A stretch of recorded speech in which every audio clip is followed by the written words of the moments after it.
La statue de la Vierge à l'Enfant, en bois polychrome, représente le symbole de Notre-Dame de la Tinée.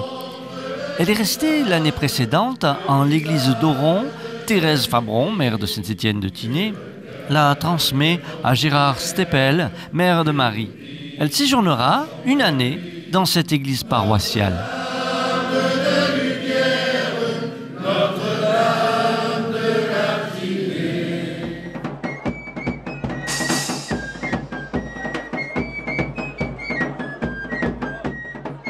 Bonjour, je suis Gérard Steppel, maire de la commune de Marie, donc petite commune de la vallée de la Tinée, perchée à 610 mètres d'altitude, à 3 km de la route métropolitaine, donc dans un cadre, je dirais, somptueux. Je suis un peu chauvin, bien sûr, mais bon, un très beau cadre, comme tous les villages de la Tinée, en fait, voilà.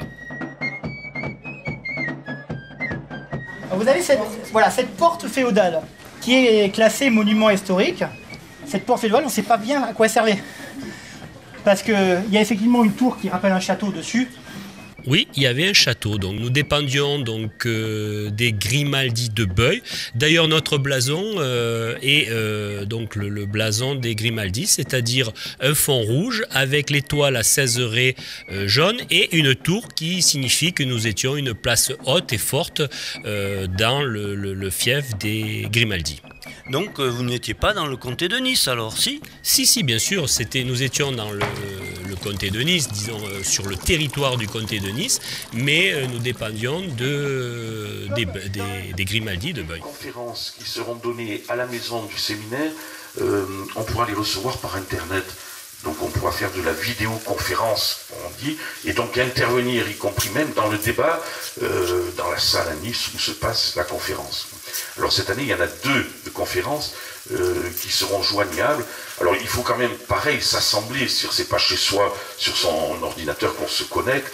Il faut être à quelques-uns, quoi, et se signaler, et avoir la jonction, puisqu'il faut aussi une inscription pour avoir la jonction avec la salle, et être connecté, quoi, et pouvoir intervenir. Donc il y a au moins cette année 2 conférences. La première, c'est vendredi 22 novembre, et c'est sur le sujet Église et Internet. Donc c'est sur cette affiche-là. Donc il suffit pareil de me demander ou quoi, je vous donnerai le numéro pour pouvoir s'inscrire, pour faire une liaison, quoi, et faire de la vidéoconférence. Le four à pain, comme dans chaque village à peu près de la vallée, celui-là a la particularité d'être très très grand. Il fait 3,5 mètres. Alors il faut savoir pourquoi il est très grand. Et ben, c'est tout simplement parce que justement le village était plus petit et qu'on s'en servait moins souvent. Plus le village était petit, plus le four était grand, parce que forcément on l'allumait moins souvent, et donc il fallait faire plus de pain. Alors historiquement, donc, on était sur la route impériale qui menait la route du sel, qui partait du port de Nice et qui allait dans la vallée du Bail, et on était un lieu de transit, on dirait, dans ce commerce du sel. Le répiton, je pense que c'est-à-dire le répiton doit être piton rocheux. Hein, un petit rocher. Ouais, un petit rocher. Enfin, il a que petit que de nom, parce que... Oui, il est gros.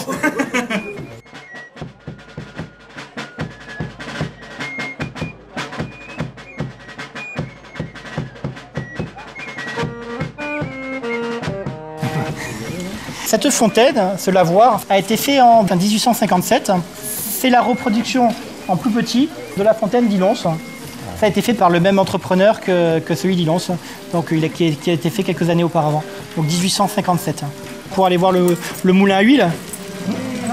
Ah ouais, hein. Oui, parce que des oliviers, il y en a ici quand même. Hein. Des oliviers ? Oui, on avait la plus grosse production d'huile d'olive du secteur dans les années 30, 40, etc. Oui. En fait, il y a toute l'oliveraie qui vient ici, puisqu'on est à 600 oui, c'est mètres. juste 630. Voilà, donc... c'est limite. Exactement, on a de l'olivier cailletier qui part en bas de Saint-Ferréol et qui remonte toutes les campagnes qui se trouvent juste en face et qui s'appellent Échalette, Ventabrin, le Cerf et tout ça. Donc c'était que des cultures d'olivier. Moi je les ai vues encore cultivées. Et en face, là c'est la forêt qui a repris le dessus, mais c'était tout des prairies, des prés de fauche. Et l'autre versant c'était les oliveraies. Voilà.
septembre, nous accueillons dans la paroisse un autre prêtre, nouveau prêtre, qui lui par contre n'est pas à la retraite parce qu'il vient juste d'avoir 40 ans.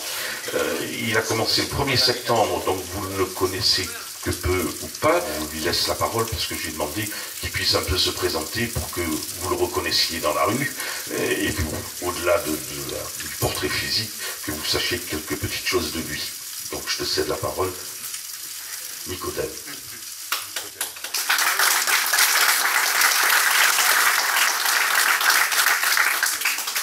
Je pense que c'est une joie, en tout cas d'abord pour moi, d'être parmi vous au service de notre paroisse.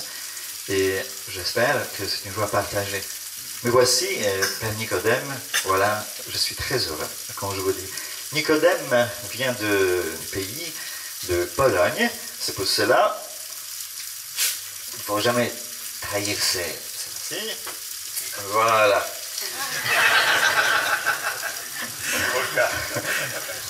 Petit cowboy polonais. Voilà, je viens juste d'avoir 40 ans, il y a une semaine et demie, 2 semaines. Voilà. Alors, ça fait 15 ans que je suis en France. Puis, j'étais à Toulouse, où je continuais les études. Ensuite, j'étais aussi à Namur, en Belgique. Je fais 1 an d'études. J'étais aussi au service en tout pendant les 6 ans dans l'Oise. Dernier temps, pendant les 2 ans, j'étais dans les Vosges. J'étais curé insolidum à la cathédrale de Saint-Dié.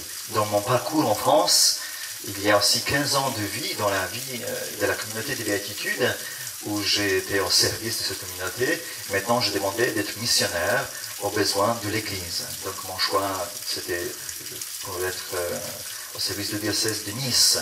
Même si moi-même, je suis incardiné à l'évêché de Toulouse. Donc voilà, je viens de Pologne, du sud de la Pologne. Je suis silésien. 80 km de Cracovie. La Silésie, ceux qui parlent allemand, ich bin Oberschlesien. La Silésie, c'est une région qui était disputée entre l'Allemagne et la Pologne. C'est très industrialisé, beaucoup de mines. Mon père, c'est un mineur. Il y a 5 millions de personnes qui habitent là-bas. Donc c'est un pays un peu de personnes costauds, dures, qui travaillent dur, voilà. D'une ville Tichy. Je suis au milieu de vous, dans les montagnes. Je ne vais pas cacher que j'aime beaucoup la montagne. Et ça me rend heureux. Hier, j'ai participé à notre fête paroissiale. Et je ne vais pas cacher que pour moi, de faire 2 heures de marche pour rendre un service de messe, c'est un bonheur. Parce que pour moi, c'est jamais vu. Pour moi, marcher dans la montagne, c'est les vacances. Et si je le fais au service, mon cœur, il est vraiment comblé. Heureux d'être parmi vous. Voilà. Merci de votre accueil, votre sourire, votre joie.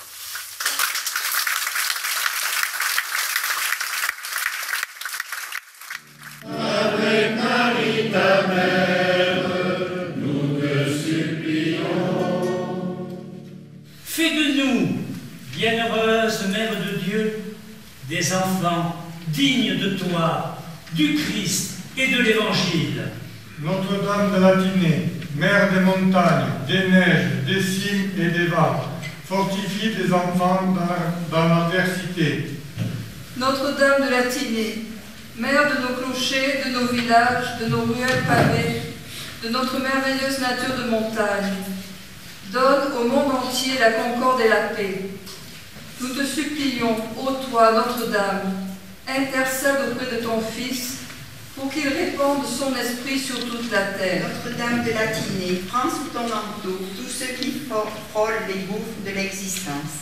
Fais de nous des lumières capables d'éclairer de notre foi et de notre charité la route des frères que nous croisons sur le chemin de Protège le Saint-Père, Notre-Dame, François, nos évêques, les prêtres, les pénitents de la Tinée, les laïcs au service de leurs frères, tous ceux qui ont la charge de notre Avec Marie, ta mère, nous te supplions. La paix soit avec nous, la paix de Jésus. La paix soit avec nous, la paix de son esprit. Agneau de Dieu, qui enlève le péché, mon pitié.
raconter l'histoire de la Vierge de Marie. Bon, c'est une histoire, alors plutôt une légende que me racontait ma grand-mère, comme tous les anciens.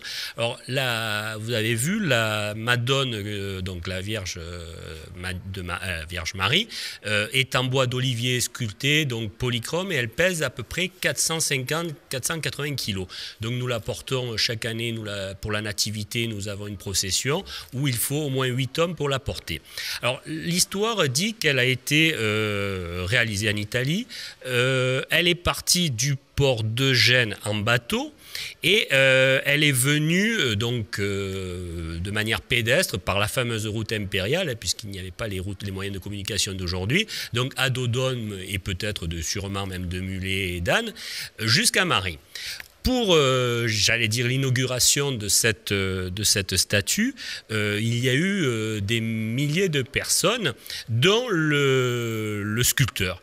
Et la légende dit que le sculpteur, quand il a vu la commune de Marie, qui était une commune avec 400-500 âmes à l'époque, se serait suicidé parce qu'il pensait que la Città di Maria, puisque c'était un Italien, était une grande ville. Donc voilà, ça c'est la légende, je ne peux pas vous le confirmer.